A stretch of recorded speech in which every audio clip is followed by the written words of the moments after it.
Husband और पति परमेश्वर में क्या अंतर है? अंतर है।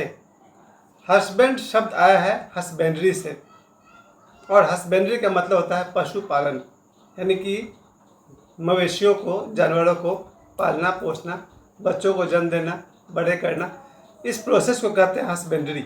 और हस्बेंड्री से बना है वर्ड हस्बैंड।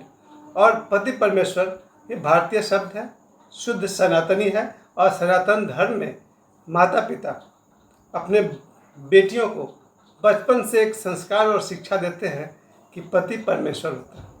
ऐसा नहीं कि अचानक एक दिन पत्नी पति को परमेश्वर मानने लगती है, ऐसा नहीं है। बचपन से हस्बैंड वर्ड आप समझ गए होंगे, इससे ज़्यादा उसमें समझाने के लिए कुछ है नहीं। हस्बैंड शब्द हस्बेंड्री से आया है। अब हस्बेंड्री का मीनिंग आप लोग देख लीजिएगा।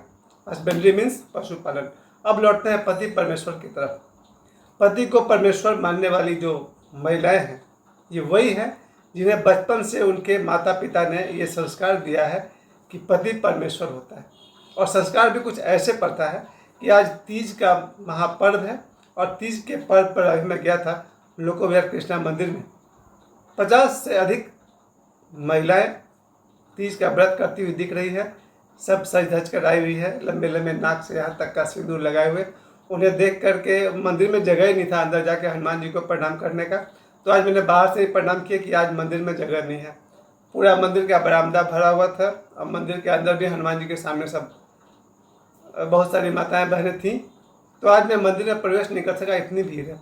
और वैसे ही भीड़ मोहन बिहार के मंदिर में भी है और सब जगह होगा। आज भारत में एक महापर्व है जिसमें पति परमेश्वर के लिए व्रत रखती है माताएं। और क्यों रखती है इसके बात को जरूर समझिए आप सभी। क्योंकि एक बच्ची बचपन से देखती है कि उसकी माँ अपने पति के लिए कितना समर्पित है। जब वो देखती है कि एक माँ किस तरह से अपने उसके पिता को, यानी कि एक बच्ची देखती है कि मेरी माँ ने अपने पति के लिए कैसे कैसे सेवा की है। यानी सुबह से लेकर रात तक पति के लिए भोजन बनाने से लेकर के, ड्यूटी भेजने से लेकर के, ड्यूटी से आने के बाद उनके लिए पानी ला कर देना सबसे पहले। बाद में बेटियां भी सीख जाती हैं। और फिर जो पति का सम्मान करते हुए देखती है बेटी कि हाँ मेरी माँ ने अपने पति को किस तरह से चरण स्पर्श किए, और जो कुछ भी है बहुत सारे, वो संस्कार बच्ची पर बचपन से मन में पड़ते जाता है।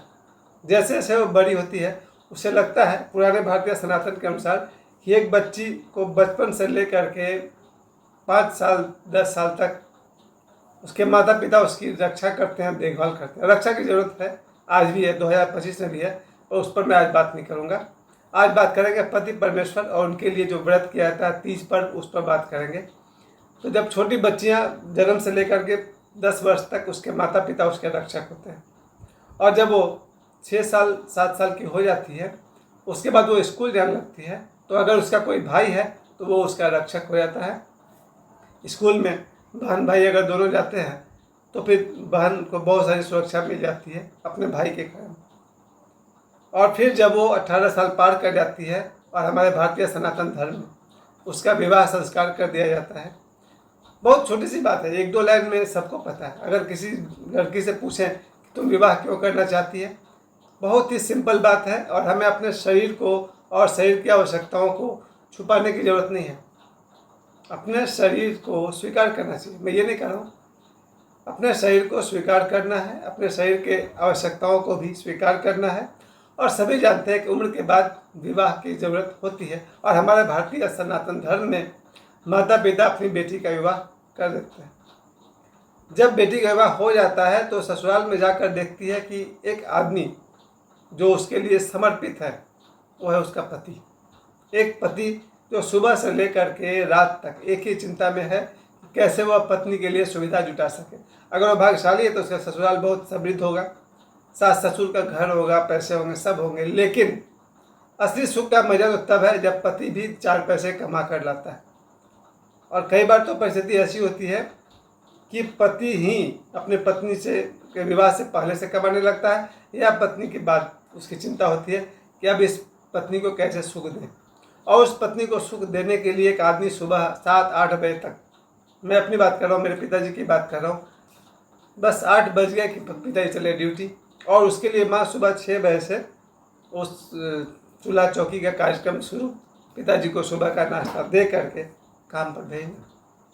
यहाँ से शुरू होता है स्त्री के मन में बैठना कि ये मेरा पति है, इसकी पूरी फिक्र कैसे पत्नी को सुख देना है, सुविधा में रखना है, उसके लिए है।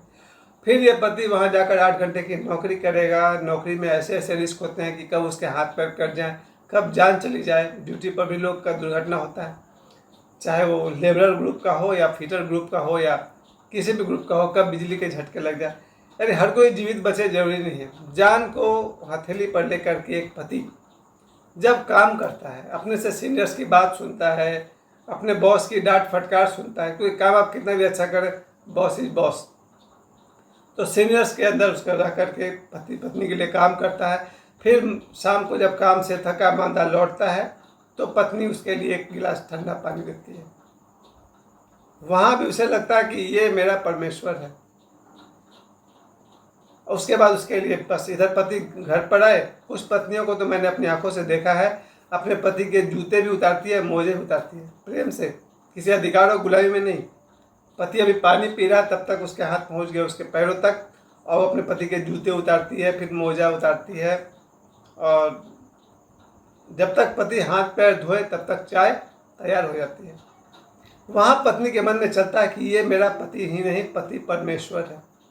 और फिर सालों भर के उसके काम को देखते हुए, उसके समर्पण को देखते हुए, जब तीज का यही पर्व, ये जो अभी चल रहा भादों का महीना, ये तीसरा दिन जब तीज पर्व आता है तो पत्नियां अपने पति के लिए व्रत करती हैं, है ना। हरितालिका व्रत, अपने पति के लंबी आयु के लिए व्रत करती है। और इस तरह से पति उसके लिए परमेश्वर बन जाता है, और पति के लिए भी पत्नी उसकी प्रिय प्राणेश्वरी बन जाती है। एक पति भी किसके लिए कमा रहा? पत्नी के लिए। किसके बल पे कमा रहा? मोटिवेशनल पावर उसी कौन है? उसकी पत्नी है। कितना भी मेहनत कर लेगा, बस उसके मन में बसी हुई उसकी प्रिय प्राणेश्वरी। तो पति अपने पत्नी को प्राणेश्वरी मानता है और पत्नी अपने पति को परमेश्वर मानती है। दोनों की जोड़ी बहुत सलामत बिल्कुल बनी रहे, इसलिए तो व्रत करते हैं, हरितालिका तीज का व्रत करते हैं। इसके बाद जीवन में ऐसा टर्निंग आता है जहाँ एक आदमी पूरा होता है, एक औरत पूरी होती है जब वो माँ बनती है। और पिता जब पिता बन जाता है कोई आदमी, तो बेटा हो या बेटी हो या दोनों हो, जब हमारे जीवन में किसी स्त्री के जीवन में बेटा और बेटी आता है, उसका क्रेडिट वो अपने पति परमेश्वर को देती है। नहीं तो बच्ची पर फिर उस पर लेवल लग जाएगा ना कि वो कैसे कैसे लोग शब्द बोलते हैं ना, जिसको बच्चे नहीं होते हैं, बाज भी कहने लग जाते हैं लोग। तो पति के चलते गोद भर गया, बेटी आ गई, बेटा आ गया। तो पति ने रोटी कपड़ा मकान जुटाए, पति ने प्रेम किया, नहीं प्रेम करता है, और पति से संतान होती है, पति से सुहाग सजा हुआ है। इसलिए भारतीय और सनातनी पत्नी अपने पति को परमेश्वर कहती है। एक सनातन स्त्री का सबसे बड़ा शोभा है उसके सिंदूर। मुझे याद है मेरी धर्मपत्नी आज से 9 साल पहले वो चली गई दुनिया से। उनका सिंदूर लगाने का तरीका बहुत पसंद था मुझे, बिल्कुल यहाँ से लेकर यहाँ तक, बहुत सारा, सालों भर, ऐसा नहीं कि किसी खास दिन। मेरी पत्नी हमेशा पूरे साल सिंदूर लगाती थी, बहुत ज़्यादा। और शायद उनका ये देन है कि आज भी मैं 53 साल से इस दुनिया में हूँ। कहते हैं ना, पति की लंबी आयु के लिए व्रत करती थी। उन्होंने 2003 से लेकर 2016 तक तीज का व्रत मेरे लिए किया 14 बार, 14 टाइम्स उन्होंने तीज का व्रत किया। उसके कुछ दिनों बाद उनका देहांत हुआ है। तो पत्नियों का जो चेहरे का सौंदर्य है वो है उनका सिंदूर, बिंदी है, सिंदूर है, जो भी है, नेल पॉलिश है, लिपस्टिक है, आप जो भी कह लें, सबसे भरपूर तो सिंदूर का सुंदरता है। और इसलिए भारतीय पत्नियां, सनातनी पत्नी उन्हें अपना परमेश्वर कहती है। और परमेश्वर भी जानता है, पति भी जानता है कि पूरी दुनिया घूम लो, आना तो पत्नी के पास ही है। और कहते हैं ना, पानी जहाज का पंछी कितना भी उड़ ले लौट के आएगा फिर पानी जहाज पर। उसी तरह एक पति सुबह से रात तक पूरी संसार के चक्कर लगा ले, और जब लौट के आता है अपने घर अपनी पत्नी के पास, तब उसका संसार पूरा होता है। तो जहाँ पत्नी के लिए पति परमेश्वर है, वहीं पति के लिए पत्नी प्राणेश्वरी है, प्रिय प्राणेश्वरी। थोड़ा सा गड़बड़ होता है, उसको थोड़ा सा हम लोग को ठीक करना चाहिए। कभी कभी पति उम्र में कम होगा पत्नी से, तो थोड़ा उसको संकोच होता है कि यार हम तो 22 साल के हैं, ये 20 साल का है। कभी कभी ये भी होता है कि पत्नियों का उम्र ज़्यादा होता है, तो उससे बड़ा संकोच होता है कि यार ये तो हमसे भी छोटा है। अधिकांश केस में तो पति 1-2-3 साल बड़ा ही होता है। कभी कभी पति 1-2 साल छोटा हो सकता है, क्या फ़र्क पड़ता है, पति परमेश्वर है।